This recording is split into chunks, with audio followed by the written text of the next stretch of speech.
In fact,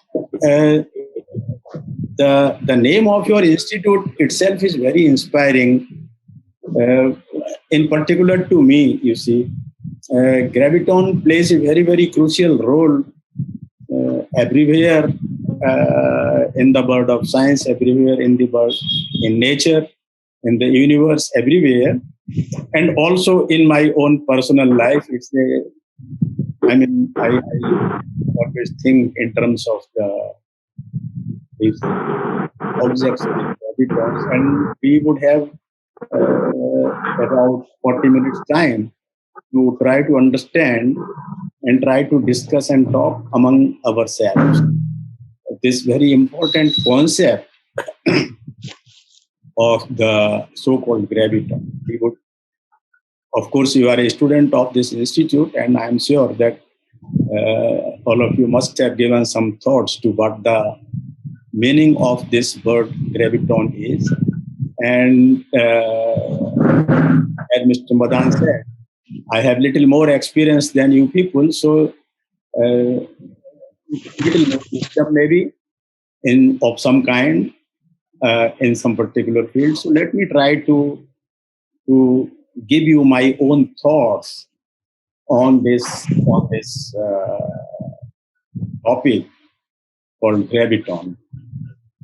So I'm very sure that all of us know even better about the word photon.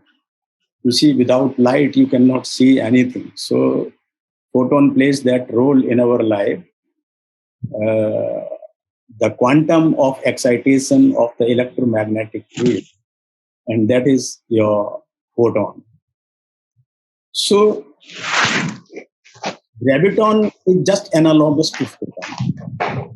It's a quantum of excitation of the gravitational field.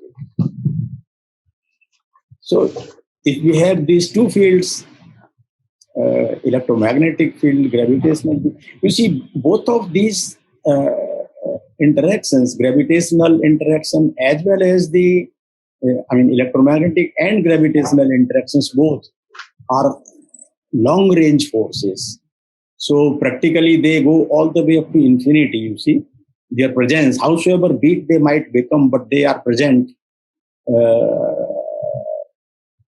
So they are described, both of them are described by the inverse square law. The Coulomb law is described by Q1, Q2 by R square in electrostatics or electromagnetics or electromagnetism, as you like to call it. And Newton's law of gravitation, M1, M2 by R square. Of course, you have the constant of proportionality, which is important by itself, given by capital G, the Newton's constant. So G into M1, M2 by R square. So you see, the as R increases, the force continues to be there, whether you notice it or not. Okay. So howsoever big it might become, but it's a long range force. Both of them are long range forces. So on the other hand, the other two interactions, you see, we have four fundamental interactions in nature. And they are also called synonymously fundamental forces of nature. So a strong nuclear force and the weak nuclear force. The weak nuclear force is familiar to us when you studied something called beta decay of the neutron. And its general form is just decay of all particles, decay of all elementary particles. So that is your the weak nuclear force. And the strong nuclear force given by sort of QCD, quantum chromodynamics, strong interactions, this is a short range force. Also the weak nuclear force, this is also a short range force. Except these two, the electromagnetic and the gravitational forces, which are long range forces. The other two are short range forces. So how neutrons and protons talk to each other, how quarks talk to each other, that is given by the so-called strong interaction or the strong nuclear force. Okay. And what describes the decay of particles? So, for example, the simplest thing that we have studied right from the school level or first year level is the beta decay of the neutron. So, neutron goes into a proton plus electron plus antineutrino. Okay. So, this is the weak nuclear force. Now, people have been trying to see. So, you see, all these forces, they have some mediators or some the quantas of the fields which transmit the force from one object to the other. So let us first talk about the electromagnetic force. So what happens in electromagnetic interaction? That the objects or the particles, they talk to each other via the exchange of the quantum of the gravitational electromagnetic field, which is your photon. Right? So before we knew about this quantum concept or quanta of the electromagnetic field, what did we know? We knew about the classical theory of electromagnetism. What happens in classical theory of electromagnetism? Let me illustrate things with simple examples. Let two electrons are passing by each other, or an electron and a positron, they are passing by each other. So they are charged particles.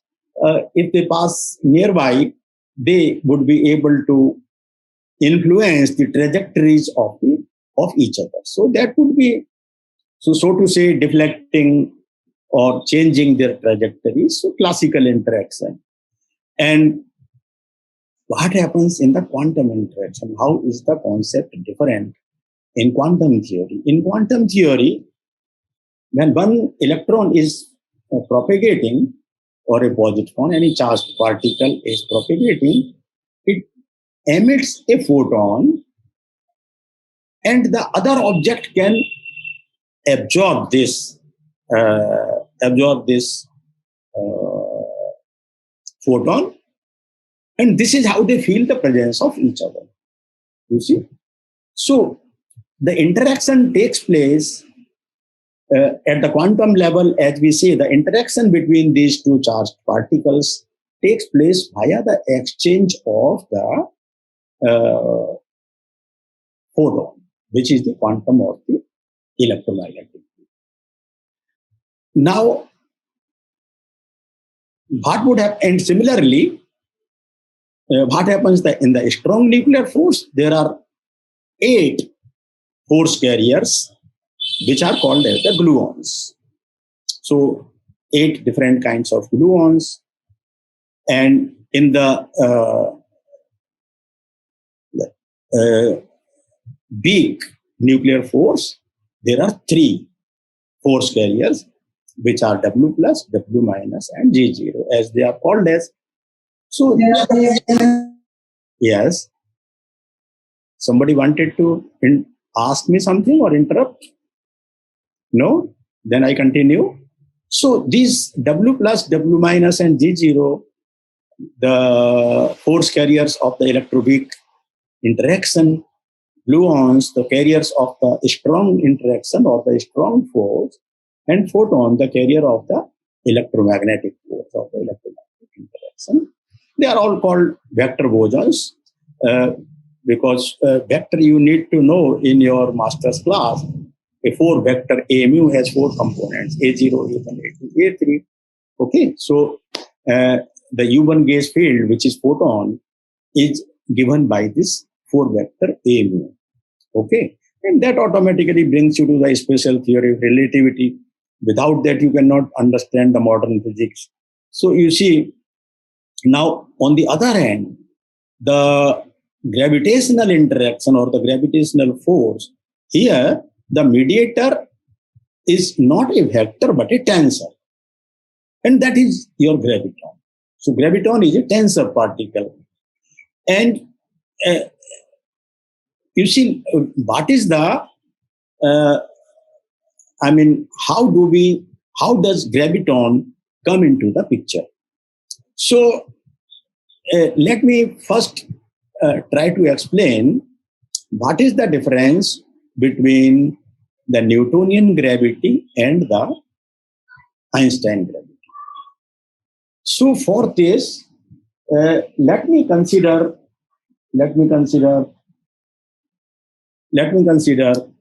two objects. Let them have the masses m1 and m2. Let they are at a distance r1 apart.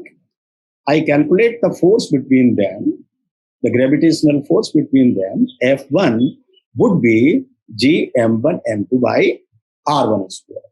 Okay. Now, let me change the distance between these two objects from r1 to r2. Now, what happens? The force between them, gravitational force between them would also change. It will become F1 to F2, where F1 is given by M1, M2 by R1 square, F2 is given by M1, M2 by R2 square. Okay. Now, so when I change R1 to R2, according to Mr. Newton, the force between them, the gravitational force between them, changes instantaneously without any loss of time, with zero loss of time. But Mr. Einstein says, no, this is wrong. Nothing can move faster than light. So what about the gravitational signal? Gravitational signal, the graviton. Gravitational signal is analogous to your electromagnetic signal, which is photon. Here it is gravitational signal. So Mr. Einstein says gravitational signal also cannot move faster than light. What does it mean? It means that the force changes from F1 to F2, but not instantaneously. It takes non-zero positive amount of time in changing from F1 to F2. So I hope, so this you see, then therefore what it means, it has a very deep meaning. It means gravitational interaction also can be described, also should be described, or needs to be described in terms of a proper field theory. You see the field theory of the other three interactions, which is electromagnetic, strong nuclear, weak nuclear forces. They are summed up into a very beautiful theory, which is called as the standard model of particle physics, or standard model. And this standard model of particle physics is one of the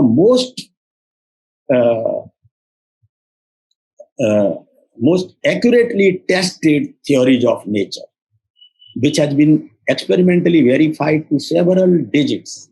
You see, so standard model describes these three fundamental forces of nature and is extremely well tested experimentally. So, but this standard model does not include gravity into its picture. And the standard model is based on a relativistically invariant quantum gauge field theory.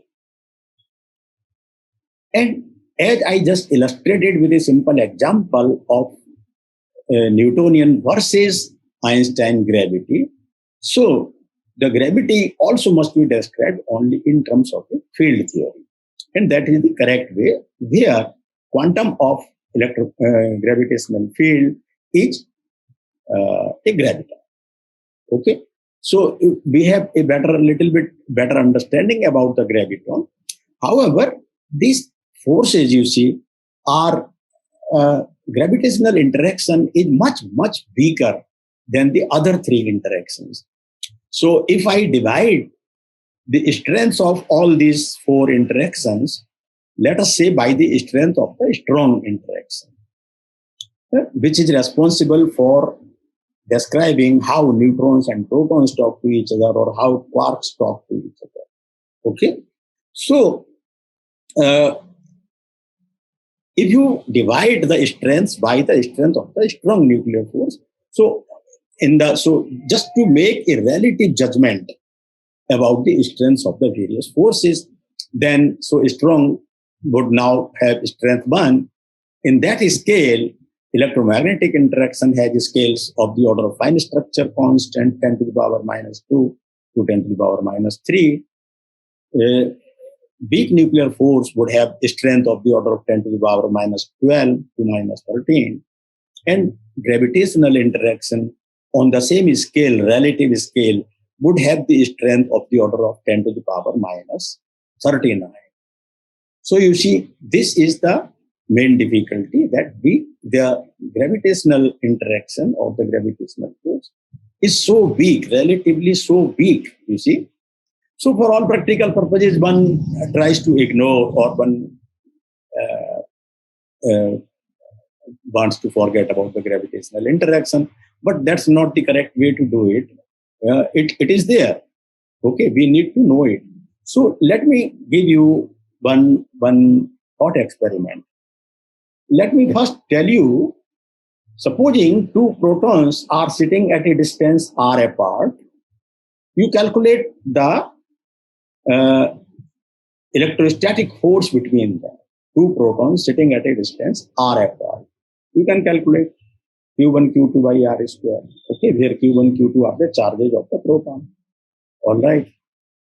Now, you calculate the same kind of a thing for the gravitational force.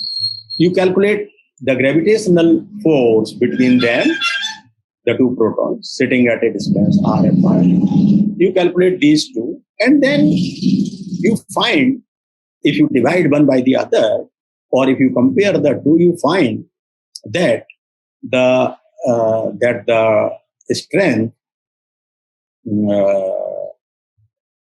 the gravitational force between them is given by 10 to the power minus 39, 10 to the power minus 36 times the gravitational interaction. Now, supposing I consider a thought experiment and I accelerate these protons, what is the energy? Very well-known equation, E equal to mc square, where m is the rest mass of the particle. Supposing I accelerate these two protons to an extent of 10 to the power 18 times the rest mass, till the proton acquires energy which is 10 to the power 18 times that. So this is what is being done at the CERN Large Hadron Collider. So two proton beams, they are traveling in opposite directions, clockwise and anti-clockwise directions, and you accelerate them to give them, to increase the energy, which means to increase effective mass of the proton. Okay. So according to our present limits, I think we are not able to accelerate. I mean, so the effective masses can go up to 10 to the power 4 or 5 times the rest mass of the proton. And supposing I was able to accelerate it to 10 to the power, let us say, 13 times the rest mass of the proton, then what would happen? The strength of the weak nuclear force would become equal to the strength of the gravitational force. Supposing I am able to accelerate them, supposing it's a thought experiment, supposing I am able to accelerate these protons to 10 to the power 18 times the rest mass of the proton. So you again calculate the gravitational force between them using the same simple law that you studied in first year level. And now, so 10 to the power 18 times 10 to the power 18. Okay, 10 to the power 18 times m1. m1 becomes 10 to the power 18 times the rest mass of the proton. So you get this factor of 10 to the power 18 twice, 10 to the power 36. Now, at this point, what happens? The strength of the gravitational force becomes comparable with the strength of the strong nuclear force, with the strength of the electromagnetic field. So the strength of electromagnetic interaction as well as the strength of the gravitational interaction, they become the same. Whereas in your current theory that you call as standard model, the conventional particle physics is described by the so-called standard model. Now, this picture might completely change, because here in this theory, you simply neglect the gravitational interaction. You say it's so much big, it's very, very big. But now, if you are able to accelerate, you consider a scenario where these colliding particles have been accelerated to such an high energy, then what would happen? Then the electromagnetic interaction and gravitational interaction. So if you calculate correctly the factors, you can calculate that at this level, these two forces would, at 10 to the power 20, for example, now the gravitational interaction would become stronger than the strong force. It would become stronger than the strong nuclear force. It would become stronger than the weak nuclear force. It would become stronger than the electromagnetic force. You see? Now, who can predict the outcome of this thought experiment? We cannot predict the outcome of this experiment. However, the situation could be correct under some situations. You see, now, so this is one point. You see, here we learn about the relative strengths and what kind of a role they play in describing the nature. So you see, nature, when you talk in the conventional particle physics or the standard model, you talk in terms of the so-called Feynman diagrams. Let us say a Compton scattering electron and a photon, they come and collide, and they again in the final state they give rise to an electron and a photon. Supposing you consider the electron-electron or electron-positron scattering via the exchange of a photon. Okay, so this you can describe also in terms of the so-called Feynman diagrams. It's a graphical pictorial description, but it has the deep meaning. I have been teaching it in quantum field theory part 2 or advanced quantum field theory at Delhi University, where I deftly show how does one construct these different Feynman diagrams. How does one calculate them in the so-called configuration space? How does one calculate them in the so-called momentum space? Okay, so all in the covariant perturbation theory, which is a generalization of the Dyson series that you study in quantum mechanics too. So if you write it in the covariant form, Mr. Einstein has already told us that the laws of nature have to be covariant, which means they have to remain invariant under the so-called Lorentz transformations. X mu goes to x prime mu equal to some matrix A mu nu times x nu. And you can calculate this matrix in terms of the partial derivatives of the primed and unprimed coordinates. Okay, so all these things you need to do. You need to understand in the first place the electromagnetism very, very properly. That is why we have courses on electrodynamics right at the beginning, first year level, electricity magnetism. Then in third year honors, we have again electrodynamics. Then so electrodynamics, and then at master's level, we again have electrodynamics, but that is called as the covariant formulation of electrodynamics. So you see, but as soon as you introduce electrodynamics, you have already introduced the idea of fields, because the vectors E and V there, they are functions of vector x and t, which means they are functions of x mu. So anything which is a function of the coordinates of the space-time manifold x, y, z, and t, then this object is a field. So that is in quantum mechanics or classical mechanics, these variables, they are functions only of time. That is the difference in mechanics and fields. So in a way, quantum mechanics is a field theory in zero space and one time dimensions. You see, so the ideas, concepts, everything is just the same. Now, let me tell you about. You have to moderate me. Tell me approximately how many minutes more do I have. I accordingly channelize my thoughts. Could anybody tell me? Sir, you can finish in 15 to 20 minutes. Okay, fine. Possible. All right. Thank you. Thank you. So in 20, let us say I finish it by 1 o'clock or before that. Okay, fine. So now one can understand these things from various angles in different ways. Let me tell you some interesting things beyond what one is supposed, at least in the Indian context, at the master's level. In a system like Germany, students are exposed to so-called special lecture courses, which can be on advanced field theory or gravity theory, which are beyond your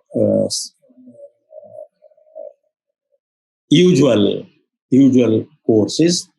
And in our Indian system, we somehow do not have it, but we need to have it. So,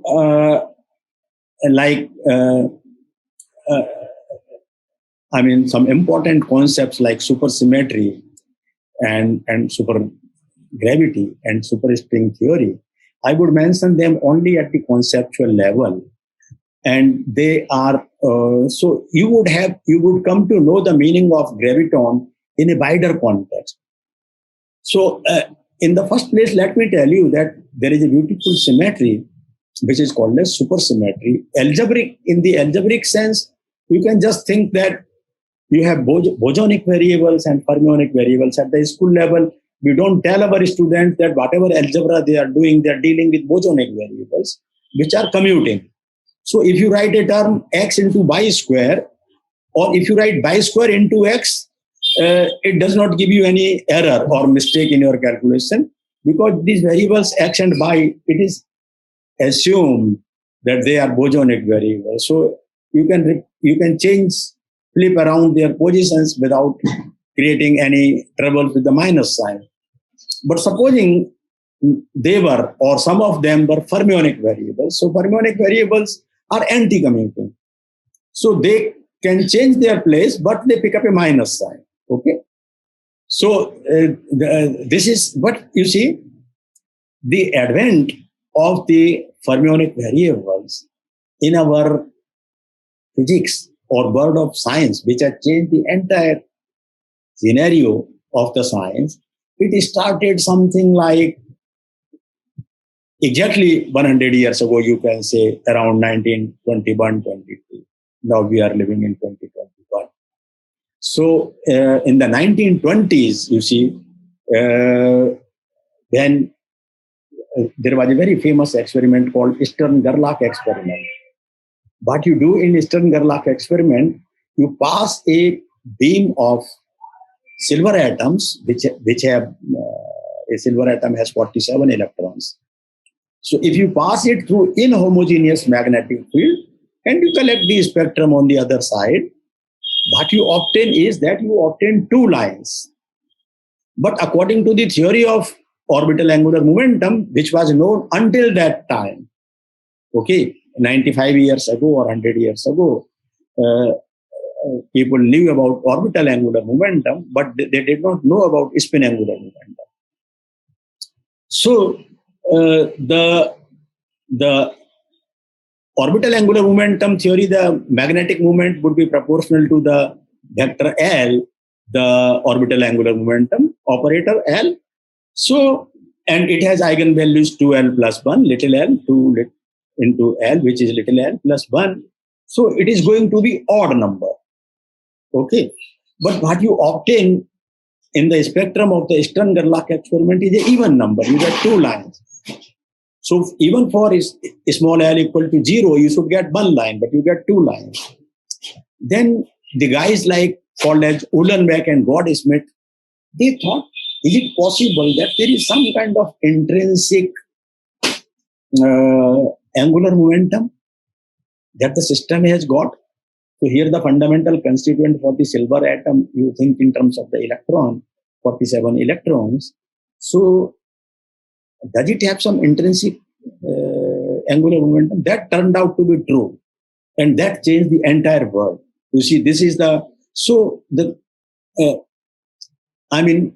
the concept of spin uh, was born at that point of time as a result of the Stirner-Lake experiment and the interpretation by Uhlenbeck and Gordon-Smith about this. So they introduced a new quantum number, a new concept of spin angular momentum, which does not have any classical analog. It's a purely quantum concept. It arose because of this in this quantum concept. And from there on, the entire quantum theory, quantum mechanics got changed. For that reason, sometimes people even call it as the modern quantum mechanics. You see, then in a couple of years, around 1928, Mr. Dirac wrote down the Dirac equation that describes an electron, you see. So it's a electron is a spin 1/2 particle, you see. Just 1 year later, Mr. Hermann Weyl introduced, he thought, could these electrons be massless? People thought this guy was crazy. He did not get support from the international community. In fact, he had to go through hardships of several kinds in his academic career for 10 years or so. People did not like his idea, but eventually now you describe neutrinos in terms of that. So when you put mass of the electron to be zero in the Dirac equation, the equation decouples into two Weyl equations, and they describe your neutrinos. You see, when the discovery of the positron just 1 or 2 years after Mr. Dirac wrote down the Dirac equation. So you see, this concept of spin has revolutionized the entire physics and has made it the modern quantum physics that we know today. Now, let me slightly go back to the ideas that I presented. So you have now two kinds of particles, one which are spin 1/2 or fractional spin, one kind of particle that have integer spin. So scalar and vector particle, and graviton is a tensor particle, but it's bosonic. It's an integer. 2 is not a fractional number. Now, but can there be a symmetry? So it's not just changing fermionic variables to, anti-commuting variables to commuting variables and so on. In nature, you can have bosons and fermions which are related through some symmetry, which is called the supersymmetry. So supersymmetry is a very beautiful symmetry of nature. And now, what had this thing got to do with our concept of graviton? You see, we have to be, at the moment for this particular talk, we have to remain connected with this central theme of our talk, which is graviton. So now, we obviously want to describe in our conventional particle physics include also the gravitational interaction, which has graviton as its quantum of excitation, or field excitation. We want to include this into the theory. Of course, yes, we can do it. How do we go about it? So in the first place, we would like to make our theory, we would like to introduce supersymmetry into it. So you have a standard model. I told you it describes nature up to several digits accurately, extremely well tested experimentally. Anomalous magnetic moment of the electron, the famous example which was measured some decades ago accurately to 7 or 8 digits or even more, and it was calculated to the same level of accuracy by the field theory in terms of 72 or 76 Feynman diagrams. If you look into the literature, you need to calculate more than 70 Feynman diagrams to be able to calculate the anomalous magnetic moment of the electron, which confronts with the experiments so well, up to several digits, 7 or 8 digits. So this means that this is the most successful theory. You see, gravity on the other hand is also a very successful theory. It describes physics of the cosmos. A standard model, particle physics, describes physics of the microcosmos. But gravity describes physics of the cosmos, physics of the solar system, neutron stars, boson stars, galaxies, physics of the universe, and so on. And relativity, general relativity, You see, special relativity was already married to quantum mechanics long ago, before the birth of so-called quantum field theory, which describes these three interactions. But so by relativity, I mean general relativity. So can general relativity also be considered within our framework? The answer is yes. So how do we do it? We go step by step. I have another 12 minutes. So now, if you introduce supersymmetry into your standard model, you achieve a so-called supersymmetric standard model. But what happens conceptually? The standard model is a gauge theory, which means a gauge theory is a theory which is invariant under local transformations. Local transformations are those that depend, the transformation parameter depends on the coordinates of the space-time manifold. Now, supersymmetry, as it is said, is has global symmetry and not a local symmetry. So it is invariant under a rigid supersymmetry transformations, where the transformation parameter does not depend on the coordinates of the space-time manifold. So now if you do that, you make your supersymmetric, construct your supersymmetric standard model, number of particles gets doubled. However, the theory loses its local symmetry. And if you try to introduce local symmetry into your supersymmetric standard model, what you get is the so-called supergravity theory. So supergravity theory is automatically, as I said, gravity. So it's a supersymmetric theory of gravity, and it includes now all the four fundamental interactions of nature into its fold. And here, so this supergravity theory is then invariant under local symmetry. But this local symmetry is an external symmetry. You can think of Poincare symmetry, space-time Poincare symmetry, where x mu goes to x mu, a mu nu, x mu, plus a constant vector b mu. Okay, so in this you have not only the space-time translations but also the rotations and Lorentz boosts. Okay, so these are now so. But additionally, you get something which are called as supercharges. So a supercharge is again a spinner. You see, Dirac equation is described in terms of a spinner field psi, which is a four-component Dirac spinner. Now, so here, this supergravity theory is invariant under some local transformations, and the transformation parameter depends on the space-time coordinates of the space-time manifold, and gravity automatically comes into the picture, because here the space-time becomes curved. You see, so what is the difference in the conventional field theory and gravity theory? In one case, the space-time is flat. So ds line element ds square does not depend on g mu nu. Okay, so it depends on g mu nu, but g mu nu there is a constant. So therefore, it's flat. But so either you make your space-time manifold as curved, it amounts to the same thing of introducing gravity into your theory. And if you also introduce supersymmetry into your theory, it becomes a supergravity theory. So supergravity theory, the contents of a supergravity theory are much wider than the contents of a supersymmetric standard model. You might think those people who are not, I really want to provoke you. So I want to tell you some thought-provoking ideas into it. Life does not consist only in qualifying some exams and then making to a respectable, high-salaried job.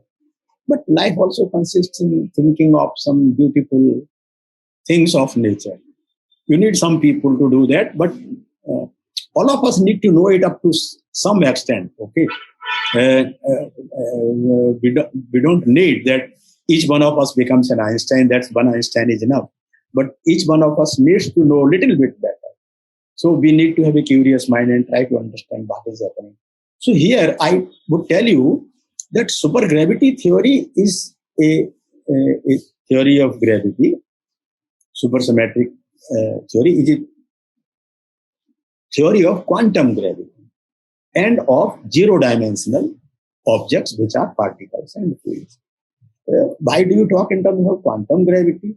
The point is, you cannot explain many singularities that occur in nature, like the existence of a black hole. It's a very well-known singularity. Okay, so I mean, recently this year's Nobel Prize has gone to the discovery of a massive superhole sitting somewhere in the center of our galaxy, the Milky Way. You see, so there are some brave people, you see, and the advancement goes conceptual, mathematical, experimental, technical, side by side. You need some people who are experts in different areas. This American woman physicist, in addition to Roger Penrose, who talked about the existence of a massive, supermassive black hole in the center of the galaxy.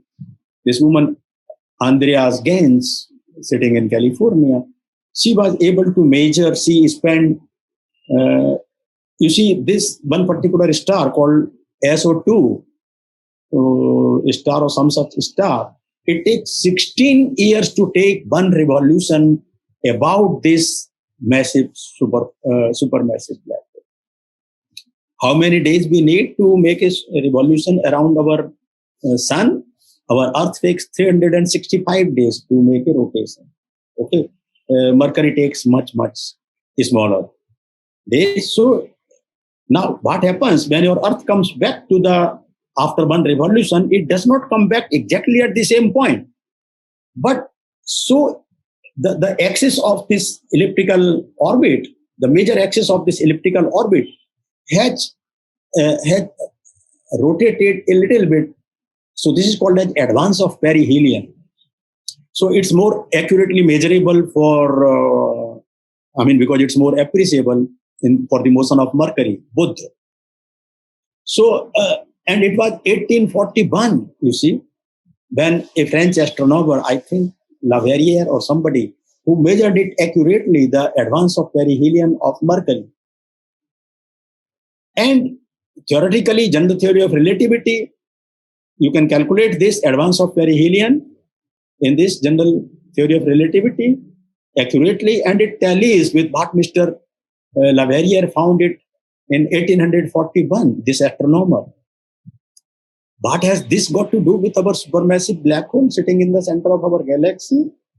So then this guy, this one particular star she chose, there must be several objects that are revolving around this guy, supermassive black hole.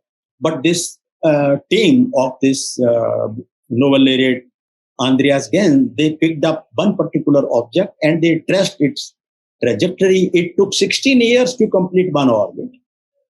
So she was able to accurately measure the advance of perihelion of this guy in its revolution around this supermassive black hole sitting at the center of our galaxy.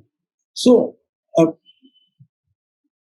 the idea was that these black holes, they present the best known examples of singularities.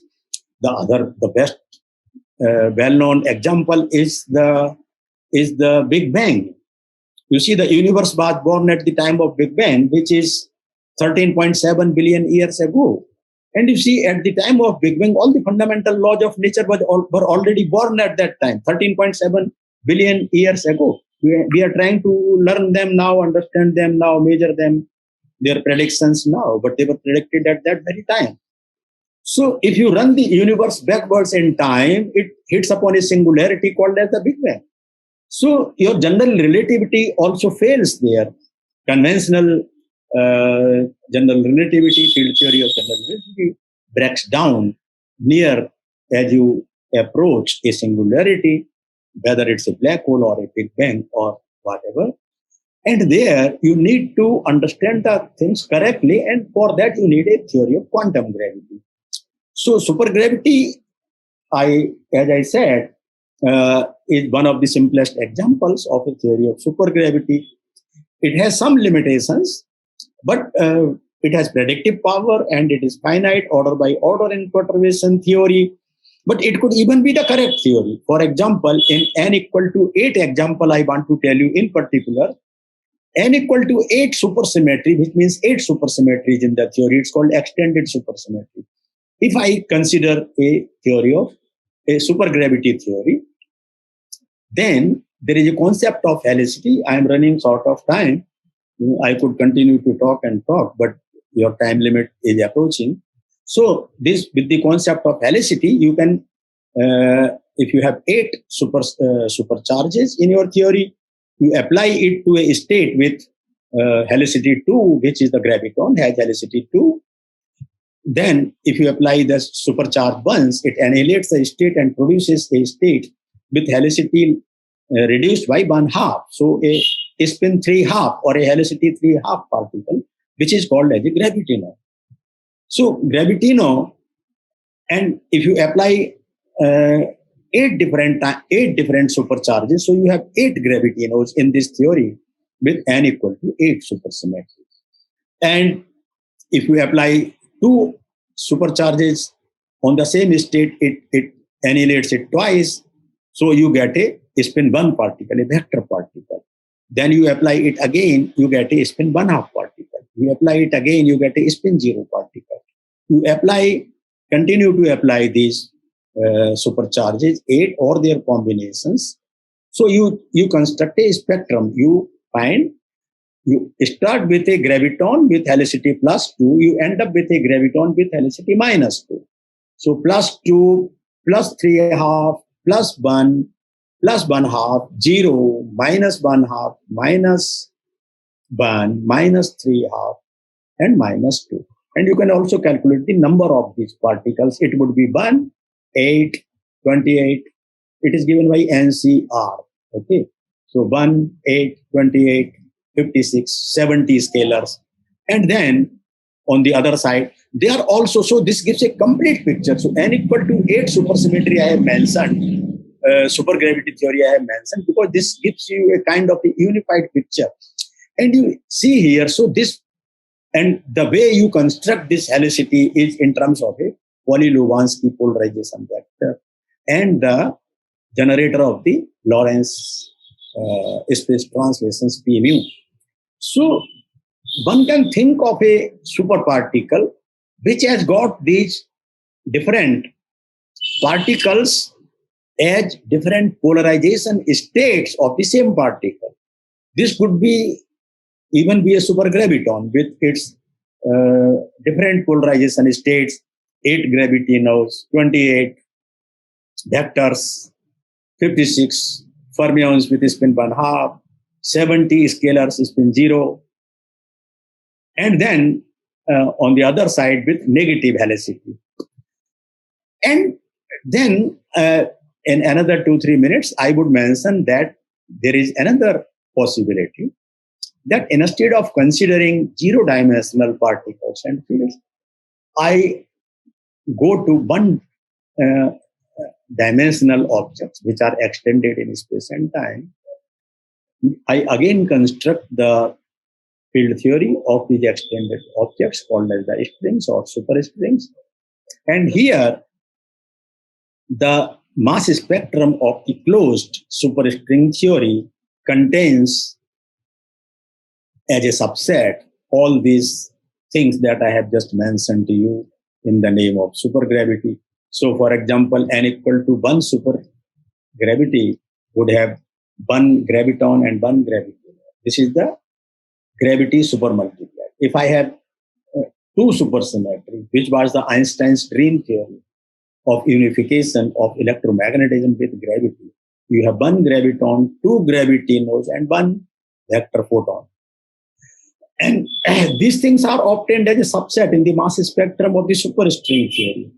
You see, so the real challenge before us at the moment lies from the point of view of experiments as well as theory, technological advancement, scientific advancement, mathematical advancement, and conceptual advancement on the top of all these things, that superstring theory is valid for energy ranges which are greater than 10 to the power 18 GeV.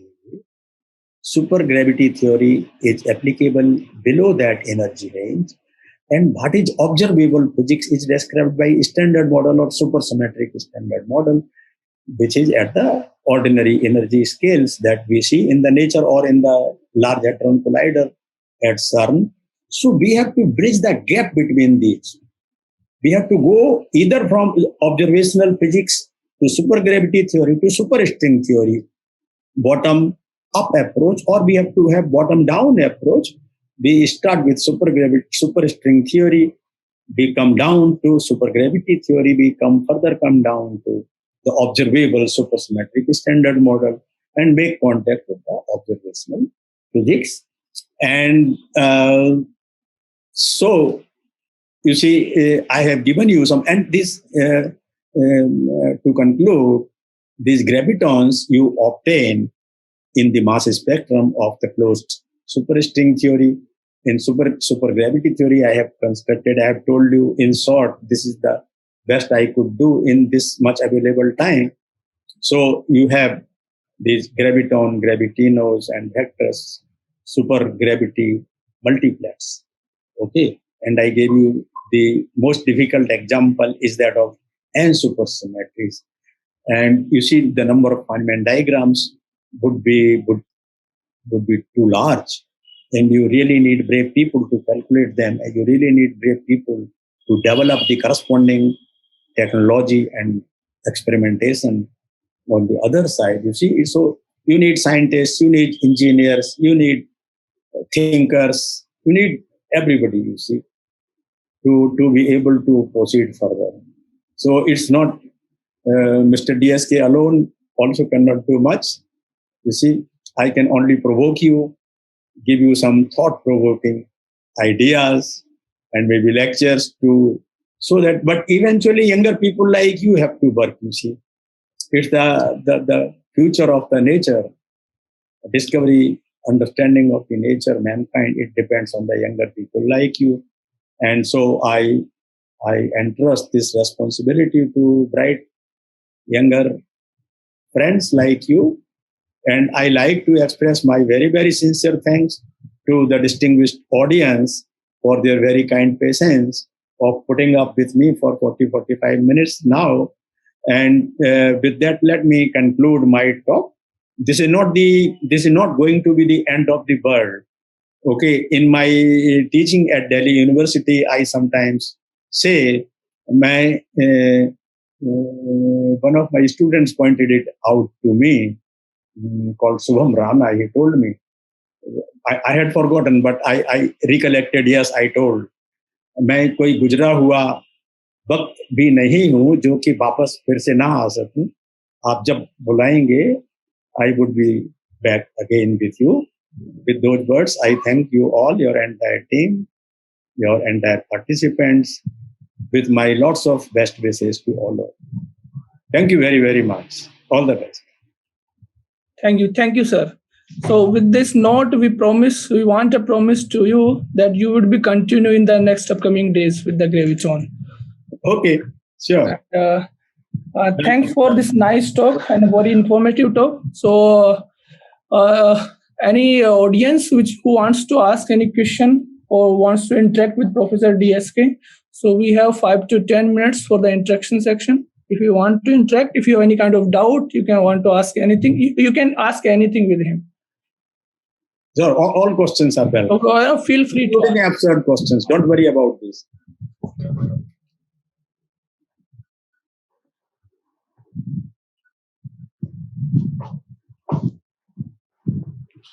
Okay, so I have one question. Okay, you can ask. Continue, please.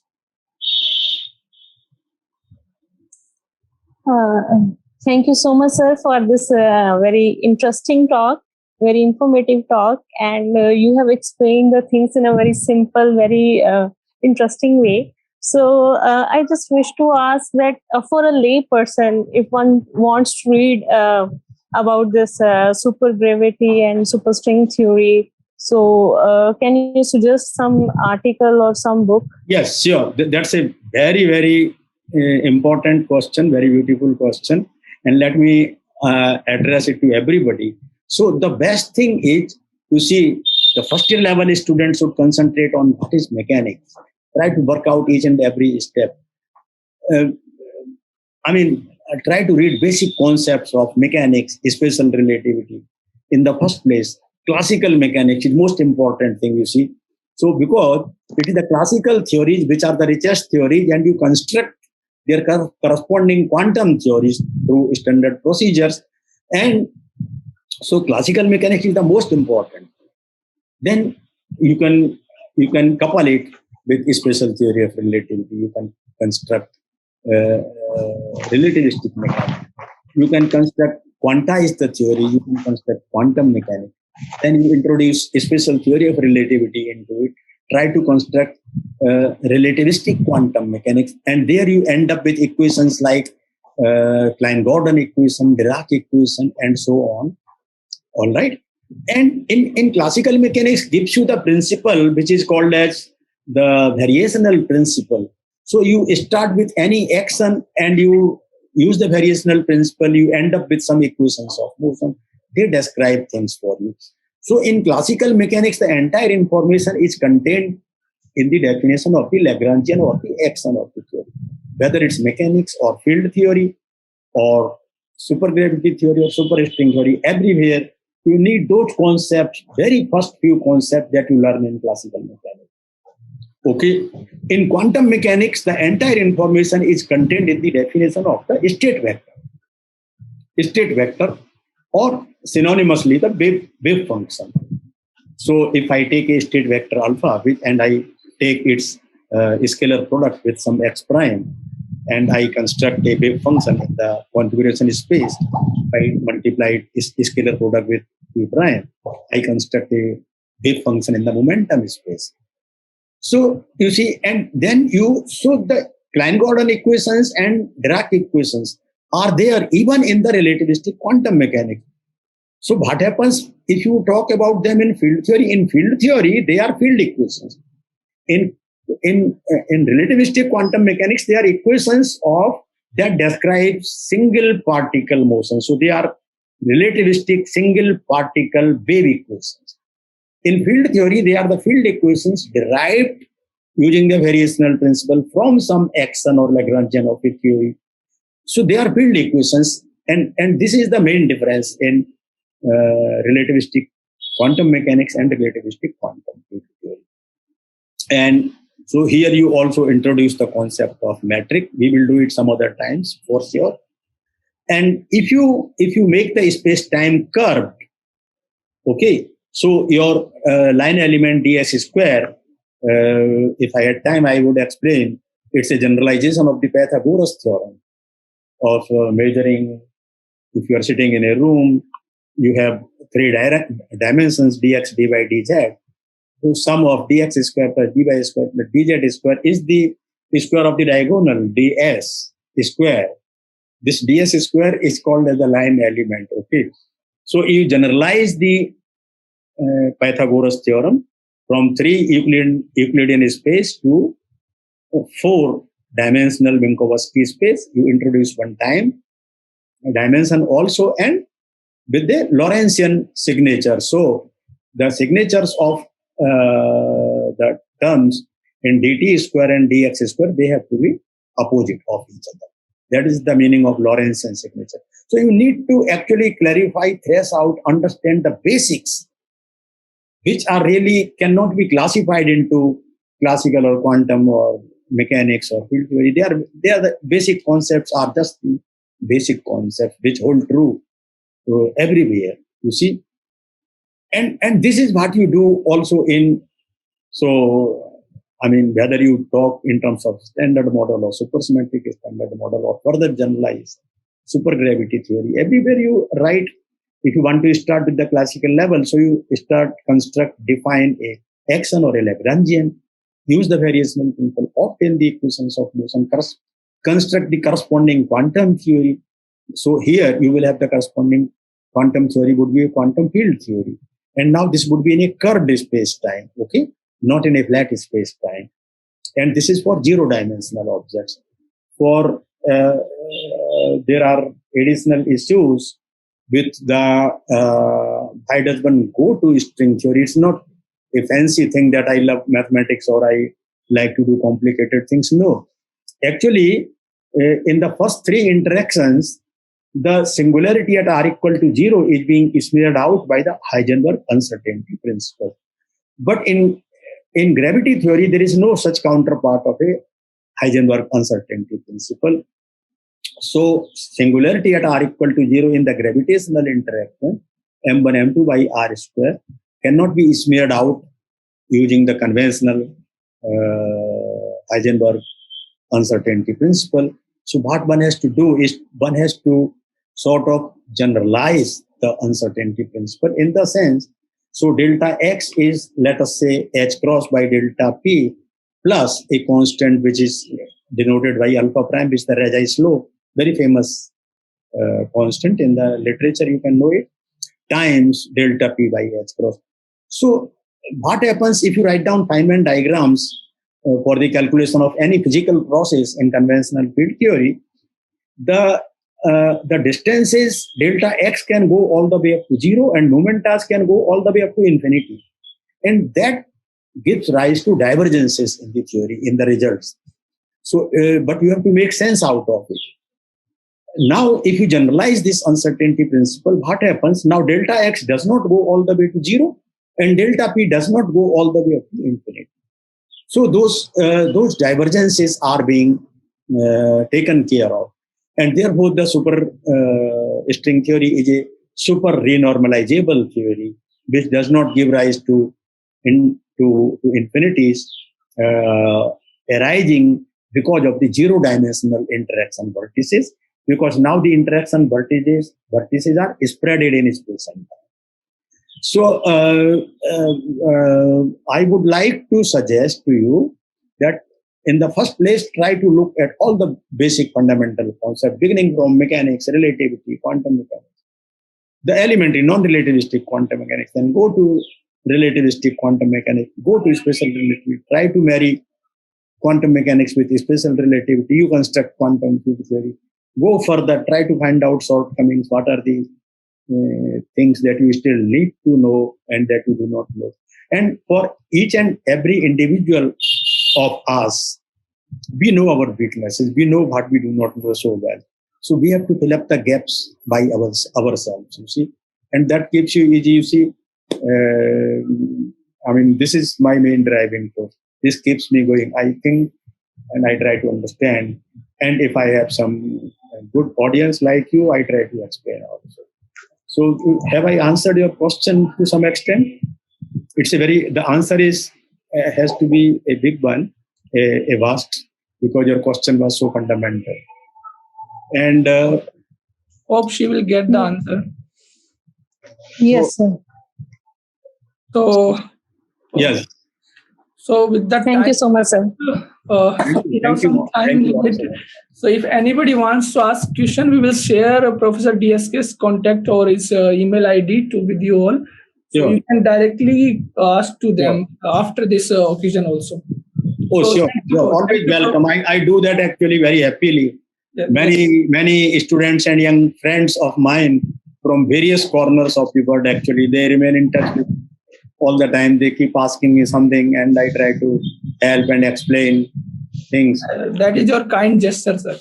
No, this is that is the best use of my life. I read and try to understand things. They need to be transferred to the people. Yes, sir. Good. Otherwise, what is the use? You collect many things in your mind and you die.